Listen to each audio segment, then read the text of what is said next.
3x3 stole the show at the Tokyo Olympics, but 2021 also produced the craziest FIBA 3x3 World Tour season ever.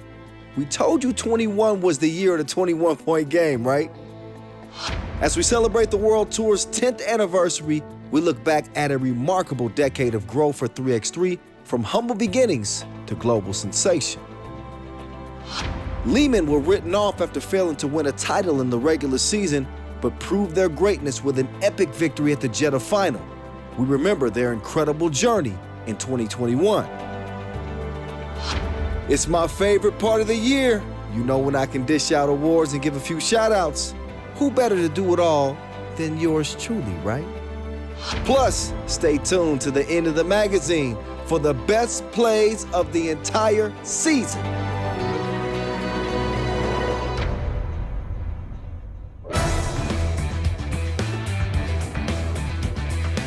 You know what I'm about to say. It's quick, it's epic, and now it's Olympic.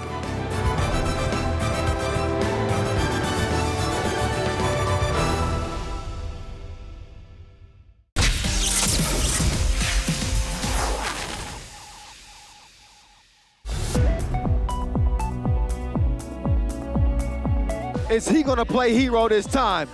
Miezes! FTW! A shot you won't forget for years. Can you believe it was over a year ago when Norris Miezes hit that epic Tissot buzzer beater to win $60,000?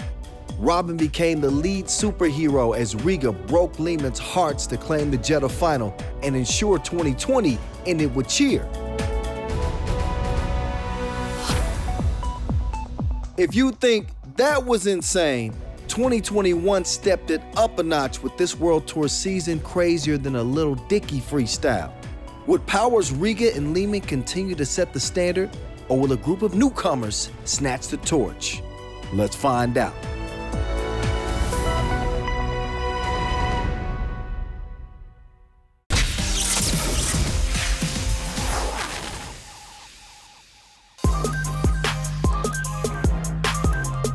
"2021 again proved difficult due to the ongoing COVID-19 pandemic, but with the famous 3x3 spirit on show, everybody rallied together to ensure there were 7 Masters and a final played under safe protocols.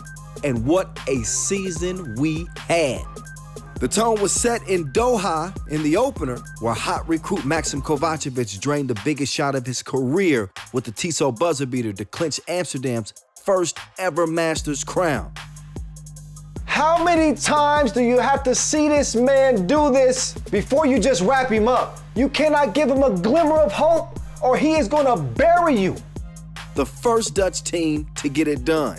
With sharpshooter Arvin Slaughter slaughtering opponents, the Dutch Masters announced themselves as a serious force, but they weren't the only ones. Remember San Juan, Puerto Rico? Yeah, the first team to win the World Tour back in 2012.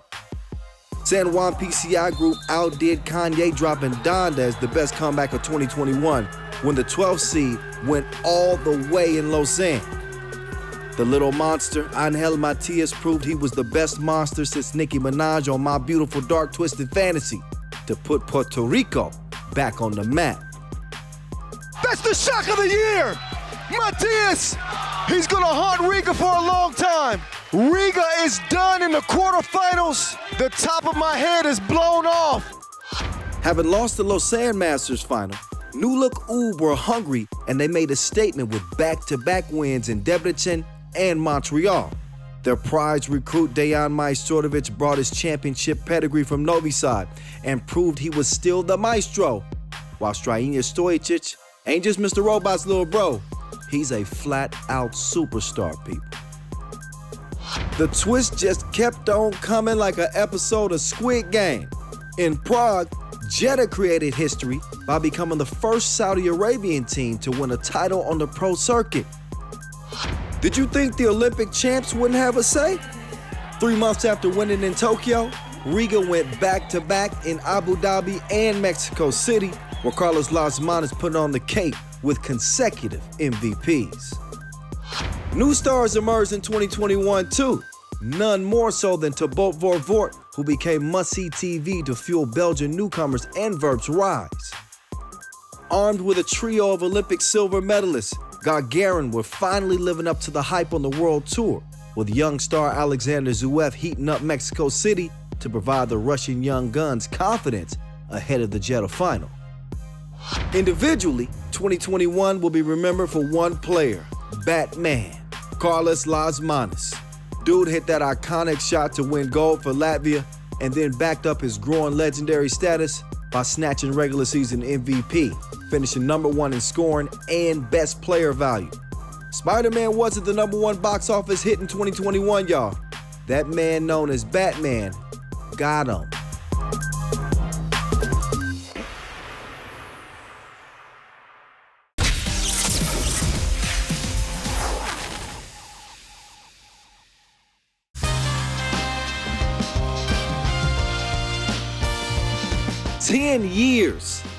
Ten years already, can you believe it?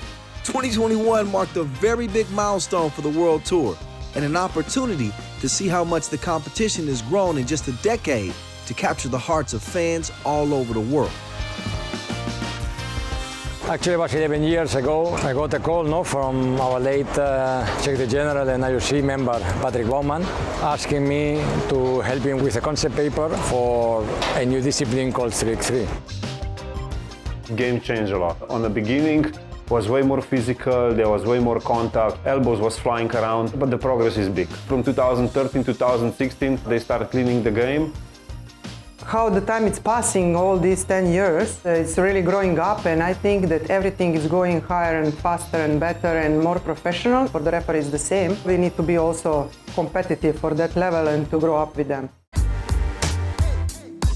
In the early years, there were only a handful of teams able to master this new game before the depth of talent spread worldwide and into areas where hoops had never been traditionally popular. In 2013, when we won our first time, there was not many teams who can match up with us. There was Novi Sad who showed that has some potential, but the teams who compete was a small 4 or 5 teams who can go all the way. Today you see how much it changed. You have a very good Russian team, you have a team from Austria. Netherlands did a great job in all those years. All those small countries who have, in my opinion, have no chance to compete on 5-on-5. So 3x3 is a good opportunity for them to get on a map, to expose themselves. Every year, World Tour change better and better. The biggest prize money, better teams coming.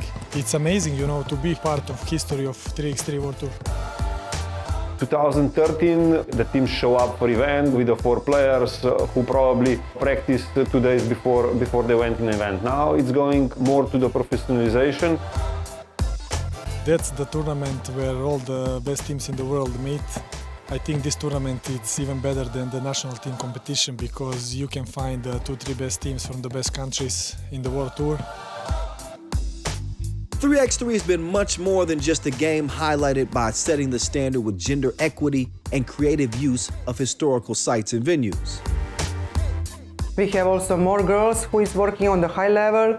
I can say we made some kind of history in the last World Tour in Mexico this year because 2 of us together called the final men. And this is really one also bigger step for us that we can show that we can do it on the same way. We always thought about 3x3 as something beyond sports. It's entertainment, and the venue, it is an integral part of that experience. On our calendar, we have top cities doing events, and we are now already compared with other major sports. This is something that we should be proud of. Through its large fan base and well-run events, the World Tour has become a tourism draw card for cities worldwide, ensuring its footprint is expanding across the globe. We started the cooperation with the FIBA 3x3 in 2012, and from this moment we believe that the 3x3 has a big potential. C'est un événement qui intéresse énormément le public et les sponsors potentiels. C'est un événement auquel on croit énormément, c'est un potentiel incroyable. From a tourism marketing perspective, a destination perspective, you can't beat the social media following that 3x3 has put together with 1.5 million followers. That's phenomenal. It really did a lot for us as a destination from the marketing side, but also you can't forget the community development side. これは、地域のためにもなりますし、やはり、子どもたちの健全育成やまたスポーツの普及拡大にもつながると思います。After its first decade, 3x3 has stamped itself as legitimate and a rising force in sports to ensure the promise of bigger and better things for years ahead. One of the big changes is there is more and more spectators. I love basketball, no matter how it's played. And 3-on-3 played in this fashion is incredibly exciting. Look at this terrific crowd. It's a very intimate setting. You're right up on the court. The games are short, highly competitive. I just think it's fantastic. We're setting a standard that we hope that at least will be respected in future editions, if not improved. I think time will tell, yeah, but I think it's the path and we are on the right track, and I think we get bigger.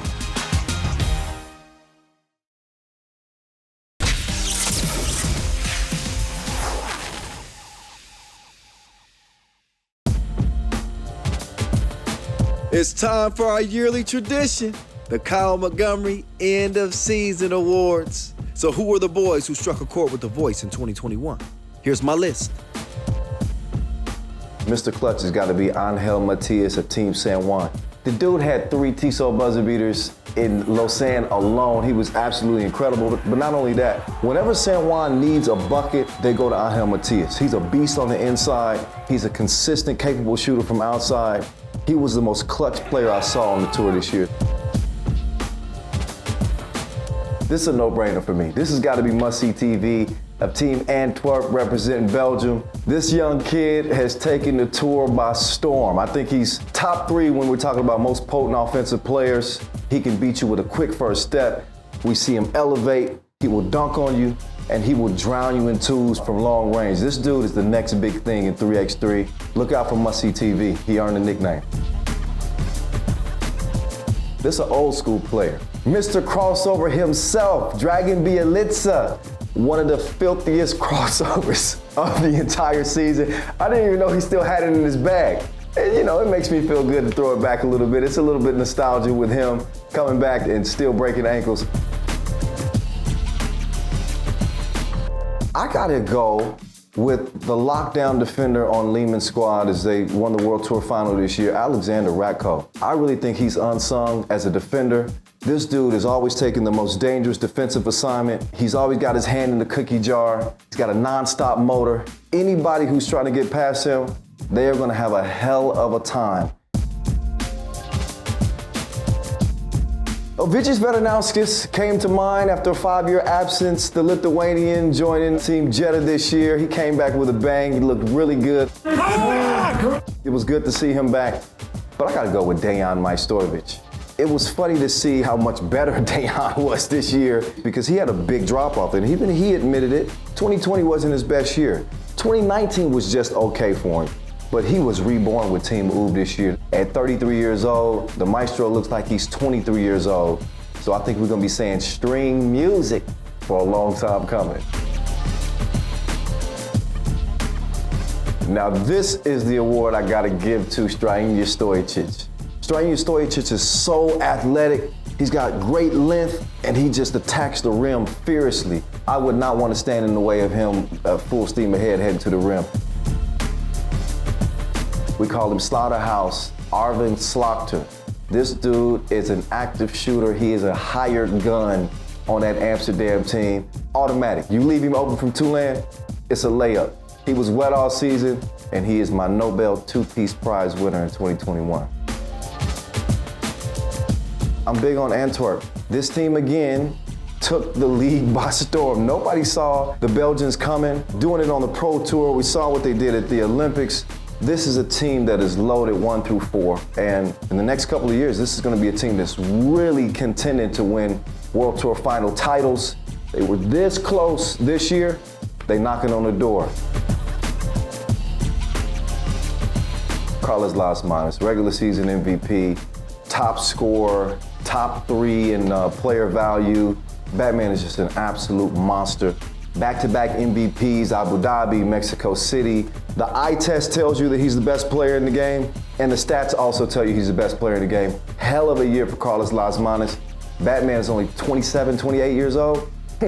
Just imagine how many great years he still has in front of him. Best player in the game this year, Carlos Lasman.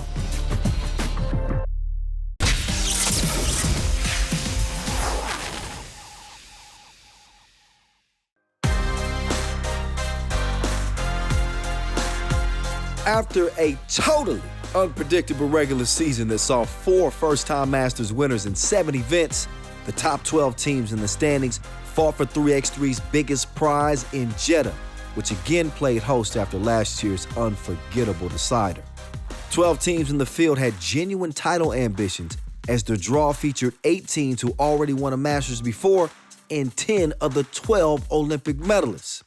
Having won the last 2 Masters of the regular season, the reigning champs Riga entered as favorites, and it was business as usual for regular season MVP Carlos Lasmanis, who unleashed the Tissot buzzer beater on Lausanne Sport on day 1.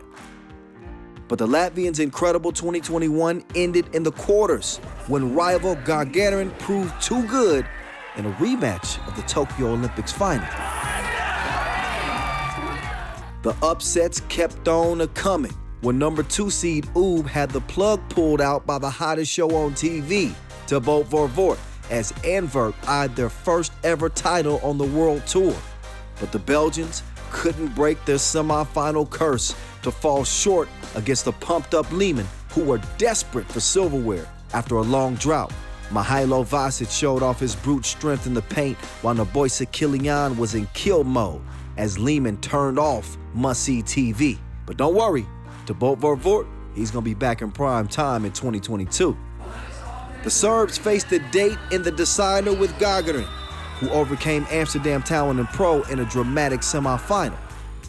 The decider had more hype than Spider-Man No Way Home, with finalists Lehman and Gagarin's strong rivalry heating up with the Russians winning a thriller in Mexico City, only for the Serbs to hit back on day 1 in Jeddah. Gagarin had no stage fright as Stanislav Shirov scored in every position, but Lehman were playing the 3x3 chess game like Magnus Carlsen.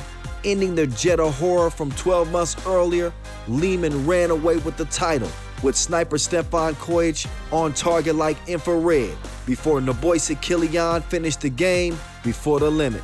Kojic was the final hero with a game-high 11 points, while teammate and Olympic bronze medalist Mihailo Vasic was named MVP of the tournament after finishing number 1 in player value and number 2 in points. Don't count us never out. We have extra motivation because everyone will count us out, and thank you guys for that.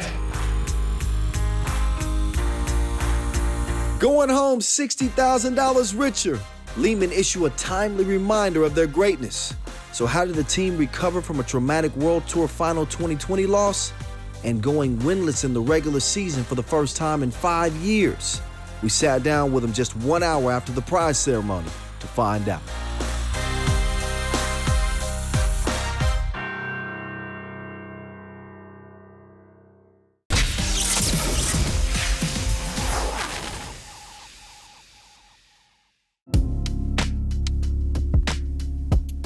This one was the most special win this season because we had some tough losses, especially last year. I think we lost 2 Masters back-to-back, probably with the 2 of best buzzer beaters. The Tissot buzzer beater as they steal it from Lehman. Unbelievable game. Crazy year, really. A lot of things happens you can count on. That sport, injuries, and again this COVID thing. We have to move forward, don't look back.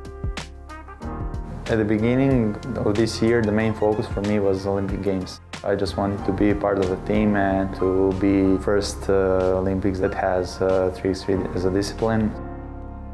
This was Olympics year and all focus was on that. So at the beginning of the season, we were practicing with national team. I was physically exhausted. I didn't have much time to rest. The coach, Milan Isak, called me, hey, do you want to join us? I'm thinking and I say, yes, of course.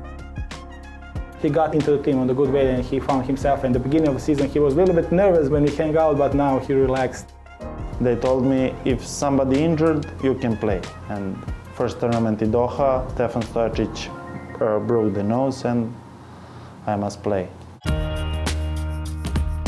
We didn't have time to practice together, and I think that was the reason that we didn't play well in the first tournament. And the boys out of the Netherlands are in the final. A lot of credit to Lehman. They did what they could with 3 players. For sure, there are I wouldn't say doubts, but you start thinking and asking yourself, what are you doing wrong? Our 5th Masters champ, it is Team Jeddah over top seed Lehman. In Prague, we lost against Jeddah. We beat them in the group, but in the final we lost. They made some crazy shots. I think that was the best Jeddah game ever. I'm sure about that. Lehman winless on the World Tour regular season in 2021, but we will see them in the World Tour final in Jeddah next month. We're really trying to focus and calm down.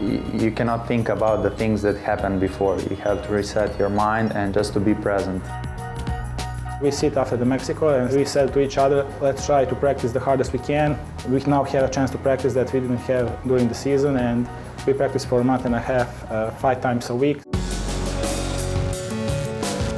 Our biggest advantage is that every player has his role, and we're trying to do just a few things, but to be the best in those things. And I think that's the reason we are in the top of the world all these years. I think that this is a game of deception. You cannot predict things. You have to read what is going on the court and to pick the best move at the right time. Maybe we are not attractive and funny to watch, but we know how to play, we know how to get advantages from situations and to create some space for the players, and we know each other very well. I think we are the best defensive team on the tour by far. After us, I think it's Antwerp. Semi-final against Antwerp, it was hard, but also I think that defense gave us that win. They just scored 15 points. We need this title to complete what we're doing all these years. The last year we was so close to win it, and it was like a bitter taste in our mouth after that loss, but we just wanted to show who we are, and I wouldn't say luckily, I think we deserve it. Kylian, oh my goodness. He said it's no time to die, and Lehman finally get it done. I dreamed to win final World Tour, and it happened. And I'm very happy. I just wanted to enjoy the moment, and I even screamed, and it was really pure emotion, and I will remember this for the rest of my life. After all this year is past and coming to this, when all confetti coming in, is just finally.